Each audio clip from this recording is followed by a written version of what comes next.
মাদ্রাসার শিক্ষা হোক, যখন কেউ ভালো কিছু অর্জন করতে চায়, জ্ঞান অর্জন করতে চায়, কোনো ভালো মাদ্রাসায় পড়তে চায়, আল আজহার ইউনিভার্সিটির মধ্যে যেতে হলে এক দেশ থেকে আরেক দেশে যাওয়া লাগে কি লাগে?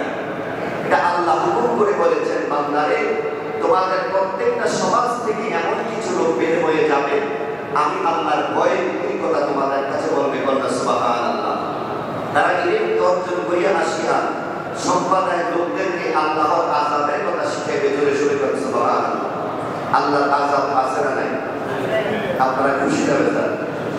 অনেকে কি রাগ আছে? ইমাম সাহেব হুজুর নাই বলে রাগ, আপনাদের রাগ আছে? আল্লাহর আযাবটা কিয়ামত পর্যন্ত থাকবে। আল্লাহ পাক রব্বুল আলামিন কেন এই কথা বললেন?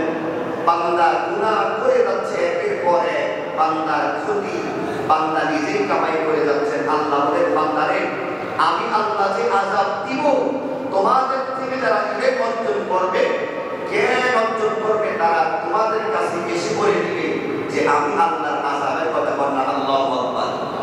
আল্লাহ রাব্বুল আলামিন বলেন, ফালাউলা নাফারা মিন কুল্লি ফিরকাতিন মিনহুম তাইফাতুন লিয়াতাফাক্কাহু ফিদ-দীন ওয়া লিয়ুনদিরু কওমাহুম ইযা রাজাউ ইলাইহিম লাআল্লাহুম ইয়াহযারুন।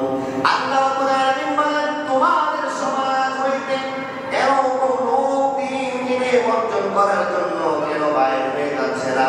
তারা ইলম অর্জন করবে, ইলম শিখার পরে আমার সম্প্রদায়ের লোকদেরকে, তাদের সম্প্রদায়ের লোকদেরকে এসে আমি আল্লাহর আযাবের কথাগুলি বলবে। হয়তো বা তাহারা বিত হইতে পারে। বলনা আল্লাহু আকবার।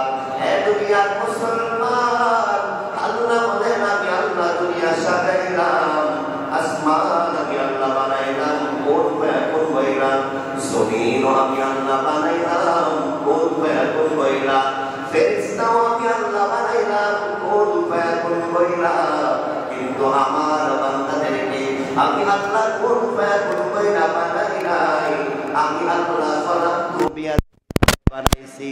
কারণ আমি আমার বান্দাদেরকে বানানোর পরে গোটা মাখলুকাত আমি সৃষ্টি করেছি ফেরেশতাদের মধ্যে।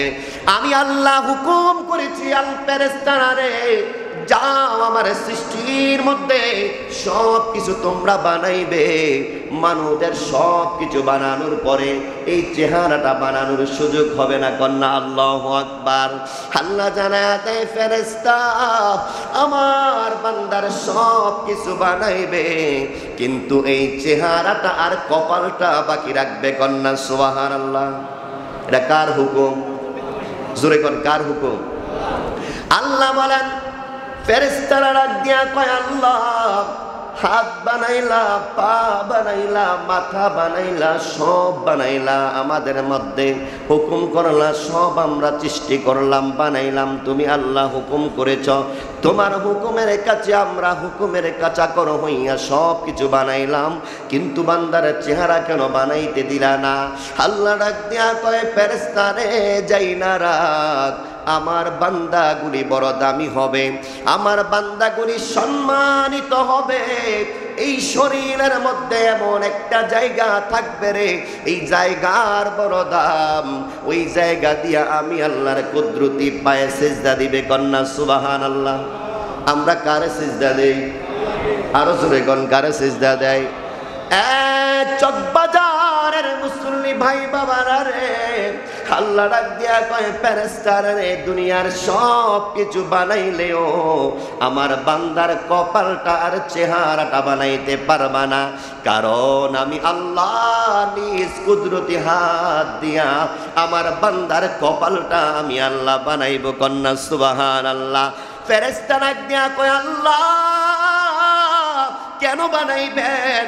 কয় আমার কুদরতি পায়ে সিজদা দিবে, দুনিয়ার মানুষগুলি মঞ্চ কাঁপাইবে, এক একটা বক্তা ওয়াজ করলে লক্ষ লক্ষ মানুষ এভাবে একটা প্যান্ডেলের ভিতরে থাকে কি থাকে না? জোরে কোন, থাকে কি থাকে না? আপনারা যেভাবে কথা বলছেন মনে হয় যেন মানে কেউ ওয়াজ মাহফিল কোনোদিন যান নাই, গেছেন তো ইনশাল্লাহ? ওয়াজ মাহফিল হয় না বাংলাদেশে? আল্লাহ বলেন, দুনিয়ার মঞ্চ কাঁপানো সম্ভব হয়। ওরে বান্দা জেনে রেখো, আমি আল্লাহ বললাম দুনিয়ার মঞ্চ কাঁপানো একবারে একটা স্বাভাবিক। যদি বান্দা একটু শক্তিশালী হয়, ইলমের যদি তার হিকমত দান থাকে, যদি আমার মা আমার বান্দার ভিতরে যদি একটু ইলম থাকে, একটা মঞ্চ কাঁপানো সম্ভব হয়ে যায়। কিন্তু আমার একটা আরশ আজিম আছে, ওই আরশ আজিমটা কাঁপাইতে পারে কে জানুনি? কয় না জানি না। কয় আল্লাহ কে এই লোকটা হয়? কয় আমার বান্দার মধ্যে যুবক যারা আমি আল্লাহর আরশ আজিমটা কাঁপাইতে পারে। কন্যা আল্লাহু আকবার। এই মজলিসে যুবক আছে না নাই? চকবাজারের যুবক আপনাকে বলতে চাই, ওই আল্লাহ ডাক দিয়া কয় বান্দা যাই না রাখো, তোমরা যারা